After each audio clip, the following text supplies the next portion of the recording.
Alasan paling rasional kenapa MBG harus dihentikan atau paling tidak dievaluasi.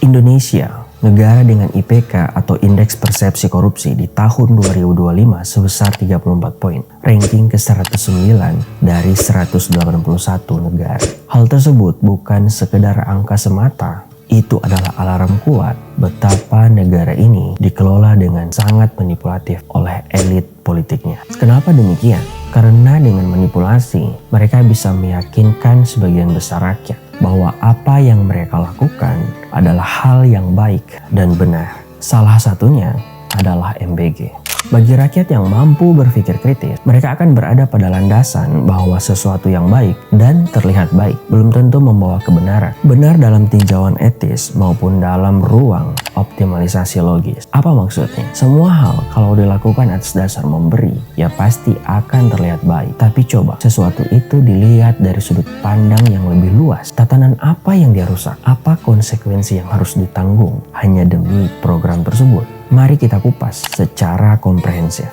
Pertama, karena MBG, anggaran instansi pemerintahan mengalami pemotongan. Ini jelas memberikan dampak langsung terhadap kinerja, baik pada instansi pusat maupun instansi daerah. Yang paling merusak adalah ketika TKD atau dana transfer ke daerah juga mengalami dampak pemotongan oleh karena MBG. Akibatnya terjadi kekacauan tata kelola program dikarenakan anggaran yang menipis.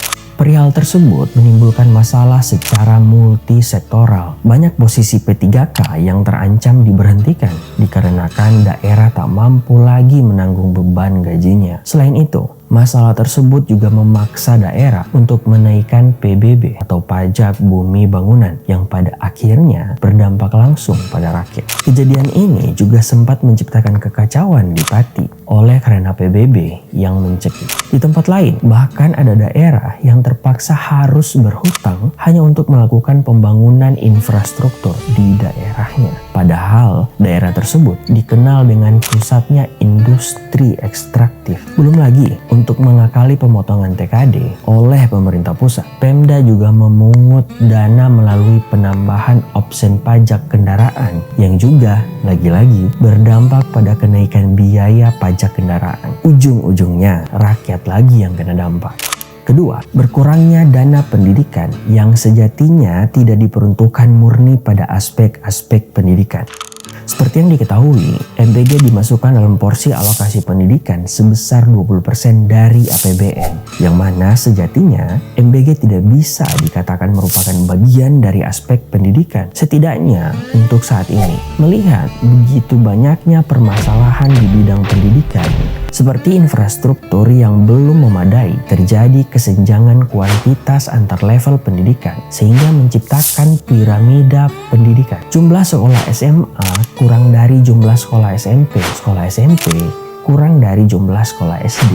Hal ini mengakibatkan banyak anak yang harus putus sekolah. Selain itu, piramida pendidikan ini juga mengakibatkan perebutan kursi di tingkat pendidikan selanjutnya. Hal ini tak jarang juga menciptakan perilaku koruptif, suap-menyuap untuk mendapatkan kursi.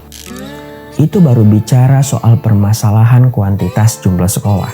Belum bicara soal kualitas pendidikan, sarana dan prasarana pendidikan, termasuk dengan jaminan kesejahteraan guru. Masih banyak permasalahan di bidang pendidikan yang memerlukan perhatian dalam skala prioritas tinggi.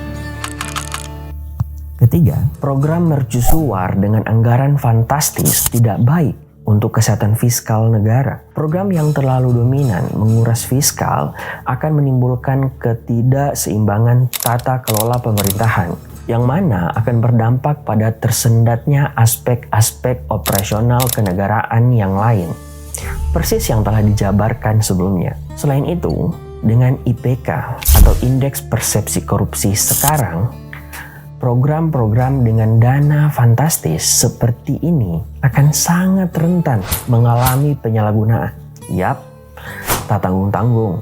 Langsung disambut dengan ditetapkannya 3 petinggi BGN perihal kasus korupsi penyalahgunaan kewenangan. Belum lagi soal persepsi pasar terhadap tata kelola pemerintahan yang ugal-ugalan dalam penggunaan fiskal, yang jelas menjadi alarm buruk terhadap iklim investasi dalam negeri. Hal ini langsung dibuktikan dengan anjloknya IHSG, diiringi dengan nilai tukar rupiah yang semakin karam. Ini tentu menjadi sebuah ironi, di mana anak-anaknya dikasih makan sekali sehari selama 5 hari. Tapi orang tuanya di PHK oleh perusahaan dikarenakan iklim pasar yang rusak, yang tak lain merupakan konsekuensi dari kebijakan fiskal yang ugal-ugalan hanya untuk memberi makan anak-anak sekali sehari selama 5 hari. Ironis bukan? Nah, hemat saya, sudah saatnya program ini dievaluasi total. Perkecil skalanya hanya untuk ibu hamil dan ibu menyusui.